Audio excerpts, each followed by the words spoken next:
Good morning. Sangha here and those of you online, welcome. You know, it's so important in each of our individual lives to take time to practice, to stop and see, to stop and see. So we can live a life of awareness and compassion. A life worth living. Living for ourselves and for everyone.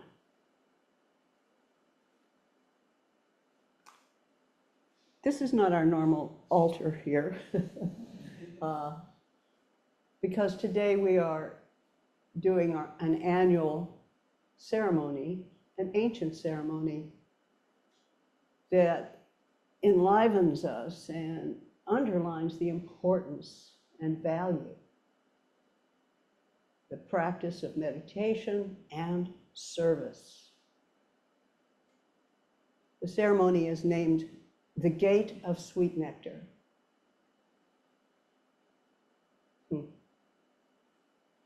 And that name evokes the very quality, joyful quality of giving. The Gate of Sweet Nectar. We give the sweet nectar of our life.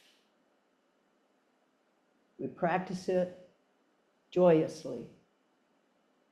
We chant it and open that gate in ourselves and together.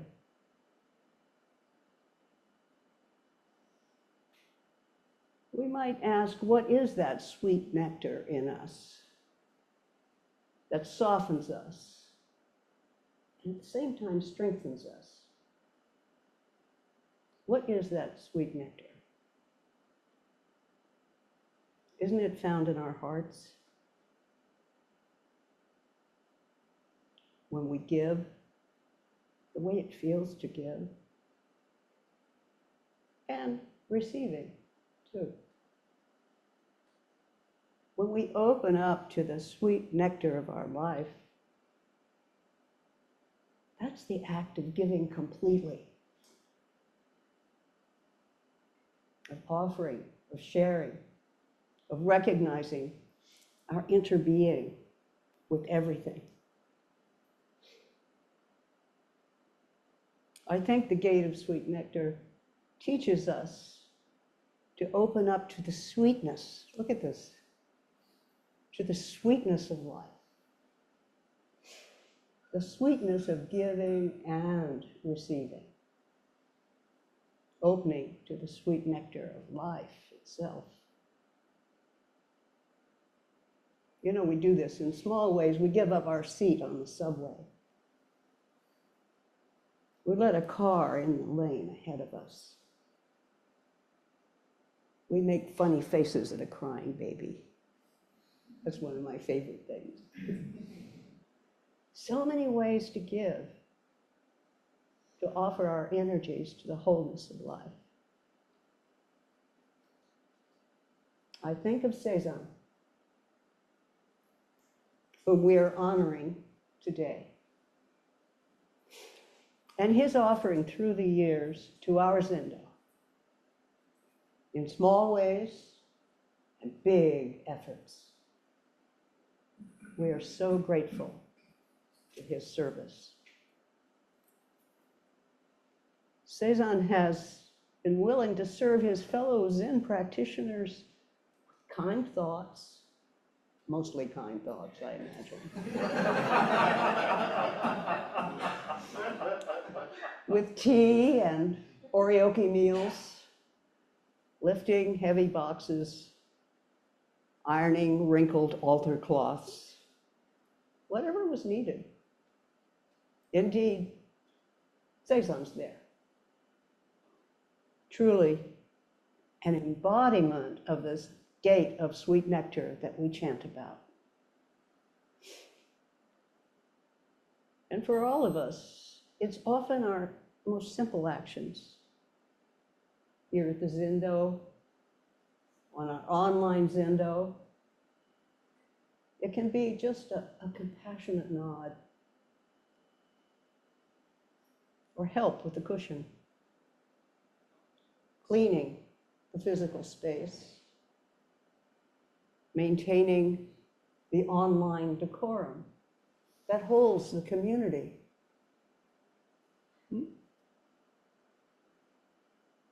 Being on time, appropriate response. There is no one way, but rather many ways to offer the sweet nectar of life around us. It's often as simple as a smile. We hope I can find a yes. So let me say a little bit about, you normally, when you walk in here, our altar is very spare, right? And this is the reverse, the other side of that.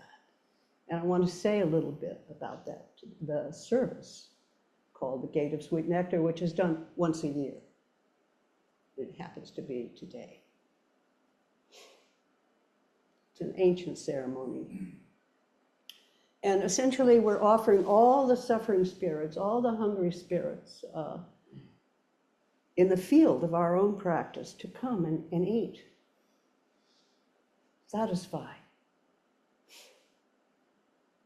Invite all the suffering spirits, and particularly those we want to push away. Each of us can think for a moment of the spirit in us that we, no, not that. Come on, come in, eat, nourish yourself, be alive, be part of the whole. Invite them all in. And then we offer these spirits sustenance and food to satisfy them and bring them peace. Offering them peace. And we can do this in our minds all the time. And in the ceremony itself, we embody that physically bringing tasty offerings. We'll put them on the altar, but we can do that in our minds daily. And also in the ceremony, we invoke the 5 great Buddha families to be present so that we can be a part of the reality of life, of the suffering that is both inside and outside. We fulfill our own vows. Our vow to serve all beings rather than turning away. Recognizing that it's all rooted in the 3 poisons of greed, anger, and ignorance. So this ritual of feeding the hungry spirits is absolutely appropriate to our upcoming Ango period, where we're studying Dogen's classic Instructions to the Cook. And we're also looking at Bernie Glassman, my teacher's, his commentary on that text itself. Indeed, it was Bernie that introduced the Village Zendo to the traditional liturgical practice that addresses the issues of suffering in our times. So that practice is the gate of sweet nectar, or sometimes it's translated simply as the sweet gate. I like that. And it's for those in need. No one seems to be able to track when or where it began, but the oral history says it originated in Buddhist time and became a national cultural festival in China in Japan and Korea. And it's a service that's chanted daily in some temples. Think Thanksgiving. So the Dharanis that we'll chant today were handed down through many years, through centuries. And of course, some parts of it have been added quite recently. In Japan, 375 years ago, Menzan put together the prototype of the version that we chant. Enkyo Roshi helped Bernie Glassman develop the English version. And the story, the service relies on a story of Mulyen, or Madhgalyayana, that it's a well-known story in China.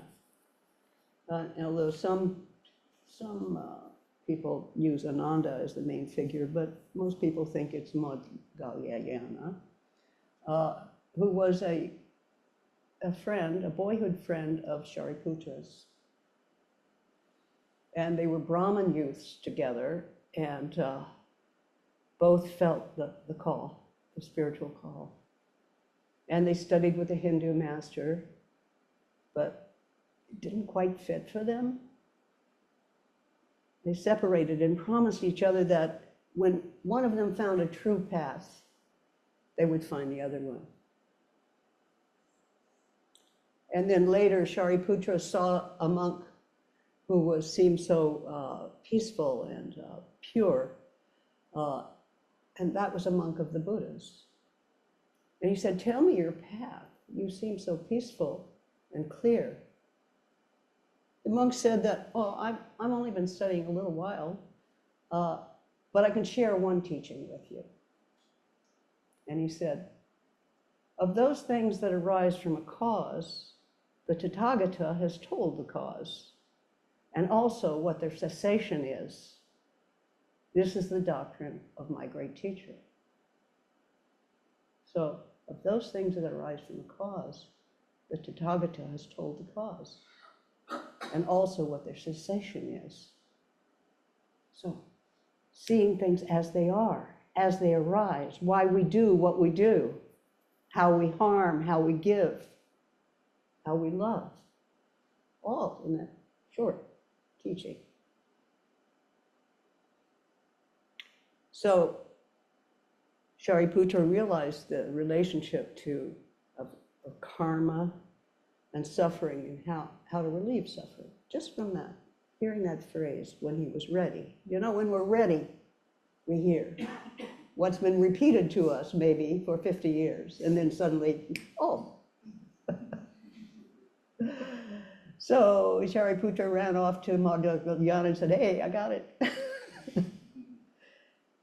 We can penetrate this great mystery, he said.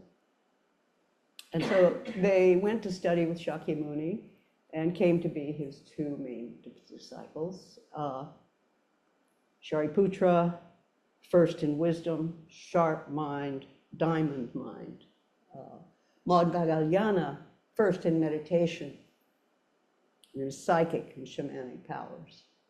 There's two parts to a spiritual tradition. And so one day, Madhgalyayana, and this story kind of goes in this direction, Mulyen was practicing deeply, and he saw a vision of his mother hanging upside down in a great hell, so thin that her skin was hanging off her bones. She was screaming for food. Her belly was huge, distended, and her mouth wide and full of fire. Her throat was thin as a needle. Nothing could pass through there. So Mulyen fills his bowl with rice and goes down to the hell to offer it to her. She takes the bowl, and as she puts the rice towards her mouth, it turns into burning coals. He cries and rushes back to the Buddha and says, what can we do? The Buddha says, the roots of your mother's sins are deep and tenacious. There is nothing that you alone can do, even though you have great powers and great love. It is not within the power of a single individual to do anything about it. You must rely on the spiritual power of the whole assembled Sangha. Now, that's us. It's on us. It's not on the one that wants to save. It's on all of us. All of us in this room, all of this city, in this state, in this country, in this world. It's on all of us. You must rely on the spiritual power of the whole assembled Sangha to attain her liberation. Gather food of the 100 flavors and incense and candlelight and the sweetest, prettiest things in the world and place them in a bowl and offer them to the Sangha. Upon their taking the offerings, your parents in 7 generations will obtain release from suffering in hell. So that's what we're about today. Big load. So offerings made to the community is the key to release the suffering in the hell realms. All offerings that we make is the key to releasing suffering. What we call ours, our suffering, and what we call others.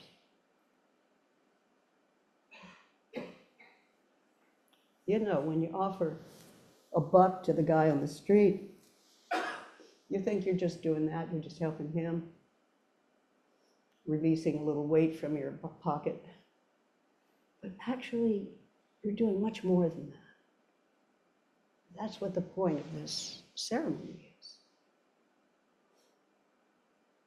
To release the suffering of the hungry ghosts. The hungry ghosts that live in us. The pretas, they were called in India, and the gaki in Japan. Hungry ghosts in English. One time I asked Myazumi Roshi about the hungry ghosts. And he told me they're about 1 foot tall.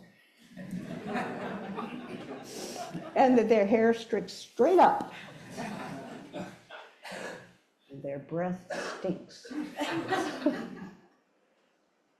Just like Mulian's mother. So in medieval Japan, the hungry ghosts, the pretas, hung around cesspools and toilets, eating shit. The Japanese are so clear about these kinds of things.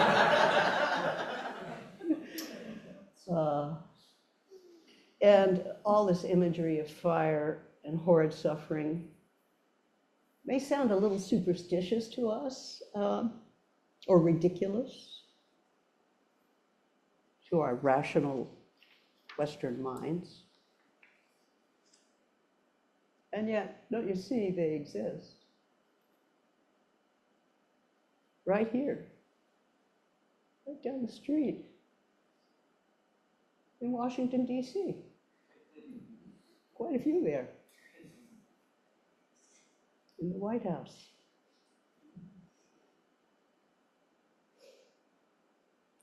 During the Great Famine of 1460, Enkyo wrote, "Starvation in 1461. The pain and hunger penetrates my body. The hungry ghosts I see are real people. Through all its existence, the body is a house of flame. Misery mounts to the highest heaven." That line, through all its existence, the body is a house of flame. How do you relate to that personally? Is your body a house of flame? Starving for my when my son was growing up, he had a girlfriend, little girl, 4, 5, and they lived with us for a year. And she always said, "I want something else. Something else. What would you like, Evanthi? Something else." Yeah, it's a human condition, isn't it? Huh? Not being able to be satisfied. So Mulian tries to offer his mother some food, and even though, you know, she must have been a hell of a person to be down there that far down in hell, nevertheless, he went down there to feed her, to offer her something. You know, when I told Joshin this story, Joshin Roshi, the first thing she said was, psychoanalytically, it sounds like Mulian had a lot of repressed rage towards his mother. That's what I live with. I thought about that, though. You know, it's so true, how we separate and disown and vilify that which we cannot accept or allow in because it's threatening or frightening to us. What is it that we reject? Creating a hungry ghost, hanging upside down, breathing flames. What element or desire or anger or judgment are we constantly stuffing? We stuff them down and they sit there in some part of us, hanging upside down, breathing flames. And those little needle-like throats, why can't they open? Why are they closed off? Is it because we are unwilling to recognize our ghosts? Hiding from them? Because only by meeting them, by facing them, facing the screaming, hungry ghosts within, can we begin to heal. And as we feed and soothe our ghosts, we begin to see that the world, indeed, is filled with suffering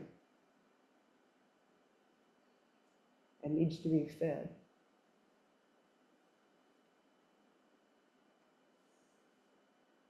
By facing our hungry ghosts, we're able to face those around us. When we acknowledge our own vulnerability, we can allow the suffering around us. So I'm talking about acknowledging and bearing witness. In fact, is what opens our throats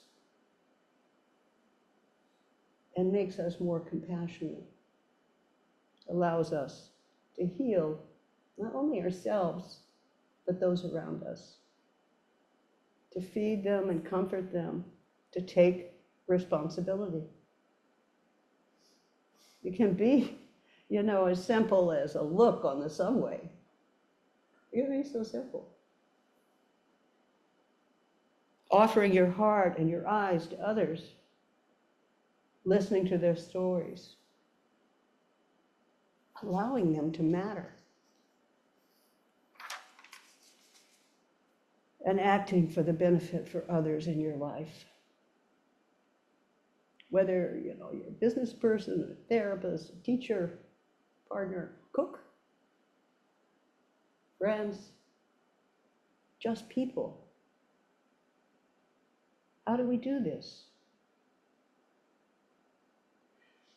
That's what this service teaches us.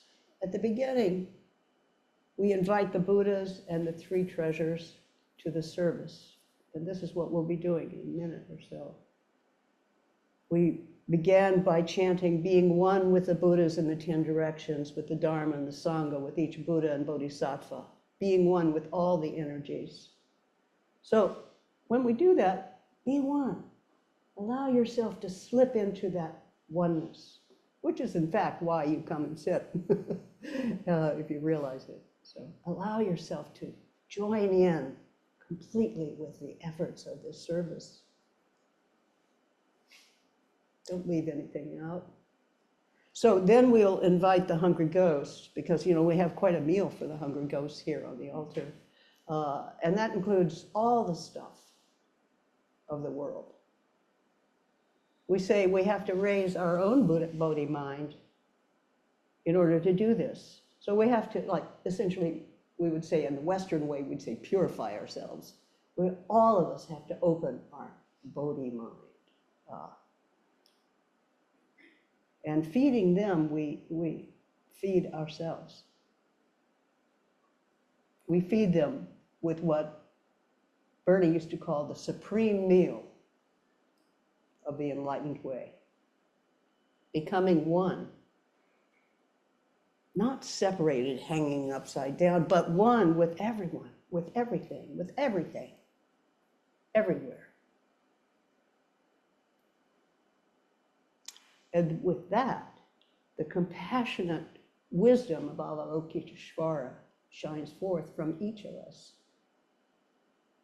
We can't hear about Palestine, Rikers Island, or Washington, D.C., without inviting and offering to all.